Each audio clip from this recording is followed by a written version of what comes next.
साहिब बंदगी सतनाम। एक कबीर साहब की बहुत अच्छी वाणी है कि तू कर ले गुरु वकील मुकदमा भारी है। ये पहले आपको कबीर साहब का शब्द सुनाया जा रहा है और फिर इस पे हमारे जो गुरुजी हैं उनसे इसी शब्द पे चर्चा होगी।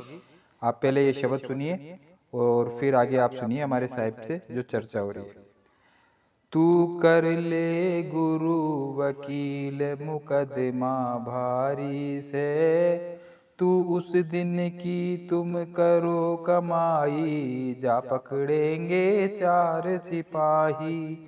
तेरी कोई ना देगा गवाही, तेरी कोई ना देगा गवाही, तेने देखी ना तहसील मुकदमा भारी। इसमें बताया गया तूने वो तहसील नहीं देखी जो परमात्मा की है।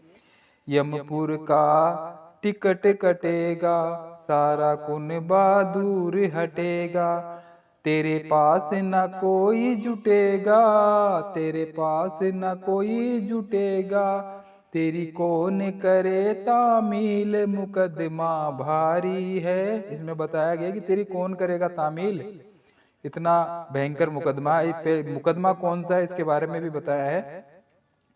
मन नाम सुमर नादानी रे, तेरी 2 पल की जिंदगानी रे, तू क्यों करता मन मानी रे, तेरी चाले नहीं दलील मुकदमा भारी। तू मनमानी जो कर रहा है ये तेरी दलील नहीं चलेगी। झूठे की न चाल चले रे, झूठे की बात न चाले, सांचे की बात नहाले, वहाँ एक ही एक निहारे रे, वहाँ चिमटे लाखों भील, वहाँ चिमटे लाख मतलब चिपटते हैं, वहाँ चिपटे लाखों भील मुकदमा भारी है। नर तू पाप करेगा, तू अपने आप भरेगा, बिना भजन के डूब मरेगा, चाहे कर ले जतन 1000 मुकदमा भारी है, तू कर ले गुरु वकील मुकदमा भारी है। ये कबीर साहब का शब्द आपको सुनाया है।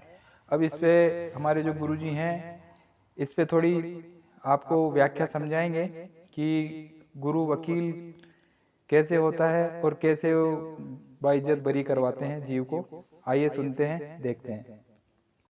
बंदे ने संविधान बनाया, वो बंदा खुद संविधान के अधीन हो गया। जिसने भी नियम बनाए वो बंदा खुद नियम के अधीन हो गया, वो नियम को क्रॉस नहीं कर सकता। इसी प्रकार जब तक हम अपने आप को कर्ता मानते हैं, जब तक हमें भोक्ता बनना ही पड़ेगा। इसलिए जो भी कुछ हो रहा है इस संसार में, उसको उसका भाना मानो, हुक्म मानो कि उसके हुक्म से ही सब कुछ हो रहा है। उसके हुक्म से ही लोगों की हो रही है, उसी के हुक्म से लोगों की उतराई हो रही है। वही लोग हैं जिनको मालाएं पड़ी हैं, वही लोग हैं जिनको जेलों में जाना पड़ा है, वही लोग हैं जो राष्ट्रपति बन गए, प्रधानमंत्री बन गए, सीएम बन गए, वही लोग हैं आज उनको कोई पूछ नहीं रहा है। तो कहने का मतलब कि जब लग आप कर्ता बनोगे आपको भोक्ता बनना पड़ेगा। गुरु ग्रंथ साहब में इसीलिए बिल्कुल स्पष्ट बोला है कि जब लग जानू मैं हूँ करता, तब लग गर्भ जून में फिरता। गर्भ जून में आने का कारण ही यही है कि क्योंकि तुम अपने आप को कर्ता मान रहे हो कि मैंने ये किया, मैंने वो किया। हम गलतियां भी करते हैं तो उसके बाद पश्चाताप करते हैं और हम सोचते हैं कि हमसे हो कैसे गया, इतना बड़ा गुनाह हमसे हो कैसे गया। भाई तुमसे कुछ नहीं हुआ है, ये सब प्री प्लान्ड है, ये सब पहले से लिखित है, ये अपने आप ही हो रहा है। तुम केवल दृष्टा हो, तुम केवल देखते जाओ कि क्या हो रहा है। निकलने का यहाँ से एक ही मुद्दा है, एक ही जरिया है कि आप अपने आप को अकर्ता अनुभव करो। और वो परमात्मा की दया से होता है। जब आप अपने आप को आत्मदेव जान लेते हो कि मैं एक आत्मदेव हूँ, तब आप कर्ता भाव से अलग हो जाते हो। और जब तक आप अपने आप को आत्मा नहीं जान रहे हो, जब तक आप अपने आप को शरीर मान रहे हो, शरीर मान रहे हो, शरीर को कर्ता मान रहे हो, तो शरीर भोगेगा भी आके। कबीर साहब ने भी यही बोला कि हे धर्मदास, इस दुनिया में कोई जो आत्मदेव है वो काम करता ही नहीं है, इस दुनिया में कोई कर्म करता ही नहीं है। ये तो माया का जाल है, ये माया का ऐसा जाल है कि तुम्हें लग रहा है कि हाँ मैं कर रहा हूँ, हाँ मैं कर रहा हूँ, जबकि आप कुछ नहीं कर रहे। ये सब एक फिल्म की तरह रिपीट हो रहा है और ये बार बार फिल्म चलती ही रहेगी, बस दृष्टा चेंज होते रहेंगे। आप मुक्त हो जाओगे, कोई और आ जाएगा आपका रोल करने, तो ये चलता ही रहेगा।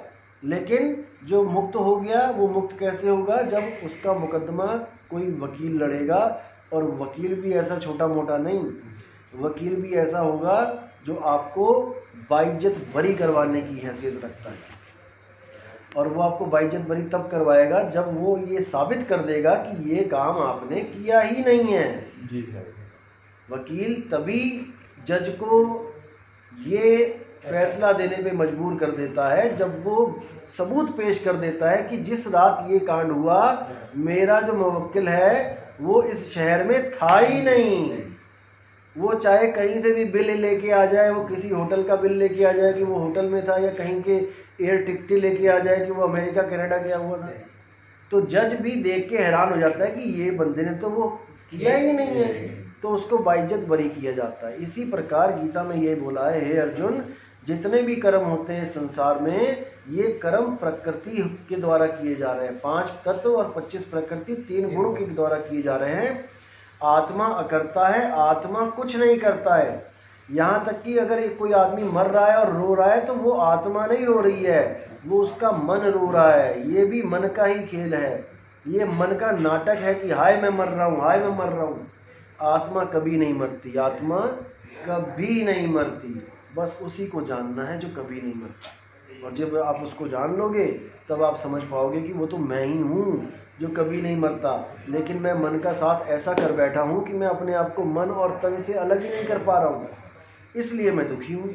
और सारे दुख तभी खत्म होंगे जब सुख दुख से कोई परे परम पद, सो पद है सुखदाई। यानी सुख और दुख से परे आत्मज्ञान में जब आप आ जाओगे तब आपके सारे सुख दुख खत्म हो जाएंगे। इसके अलावा और कोई रास्ता नहीं। इसीलिए वो भजन गाया गया है कि कर ले वकील मुकदमा भारी, कर ले गुरु वकील मुकदमा भारी है। भारी मुकदमा इसलिए क्योंकि इतने भारी भारी कर्म हमारे इकट्ठे हुए पड़े हैं, संचित कर्म इतने ज़्यादा हैं कि हम ऐसे नहीं निकल सकते, कोई निकल ही नहीं सकता। कहीं ना कहीं उलझा लिया जाएगा, क्योंकि आपको यही नहीं पता कि आपने किया कि नहीं किया। आप तो यही मान के बैठे हो, मैंने किया मैंने किया मैंने किया। आप कभी सोच भी नहीं सकते कि मैंने कुछ नहीं किया। ये तो गुरु आपको बताएगा, शब्द गुरु आपको अनुभूति देगा कि आपने कुछ भी नहीं किया। जो कुछ हो रहा है वो सब हुक्म में ही हो रहा है। ये प्रलय महाप्रलय सब उसी के हुक्म में हो रही है, नहीं तो कोई कुछ नहीं कर सकता है। चलो सारे बंदी